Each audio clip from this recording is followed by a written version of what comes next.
लेकिन एक सेकंड এই আম্মা আব্বারে কো আমারে বিয়া করে দিত আমার বন্ধু হাসিম রফিকা সবাই বিয়া করে লিছে আমার যদি বিয়া করে না দেও তাহলে আমি বিষ খাই মরে যাইমু। হায় আল্লাহ, বাবা এটা কই পেলি তুই? এগুলা কাজ না বাবা, এগুলা ভালো কোনো দেখাই না। এটা ফালা বাবা, এটা ফালা। এই তুমি এগুলা কি তাকু? এগুলা ভালো ফলা মানতে খায় না মানে? এটা তো বানাইছি ভালো ফলা মানতে খাওয়ার জন্য।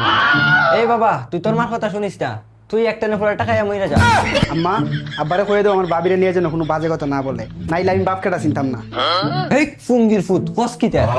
এই যে দেখছো তোমার ফুলা খানা না শুনে অ্যাক্টিং শুরু করে দিছে এখন। এই তুমি কিন্তু এখন বেশি বাড়াবাড়ি করতেছো।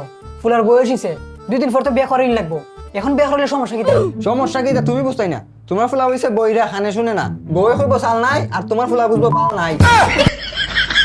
এই আব্বা কে কইছে আমি কানে শুনি না? এই যে তোমরা এখন জামাত লাই সব তো আমি একবারে ক্লিয়ার শুনছি। হ তুই তোর স্বার্থ বললে সবই শুনস। এখন আমার 1000 টাকা দিয়ে দরকার আছে। এই আম্মা আব্বা কিন্তু আবার আমার বাবিরে নিয়ে গালি দিতেছে। আমার রোগ তো মাথায় উঠে গেলে আমি কিন্তু বাপ কেটা চিনতাম না। আরে বলত তোরে কইছি তুই আমার 1000 টাকা দে, তোর নানি অসুস্থ, তোর নানি দেখতে যাইনি। আর তোর মারে শোনান যেত না, শুনলে কান্নাকাটি করবো। কি কইছো আব্বা? এই বয়সে তুমি দুষ্ট পানি খাইবা, সাথে আবার মাইও থাকবো? ছি ছি আব্বা ছি। এই বয়সে তোর মেয়ে ফুর্তি করতে মন চা, দাঁড়া আমি তো শখ পূরণ করতেছি। হালাম নে শখ পূরণ।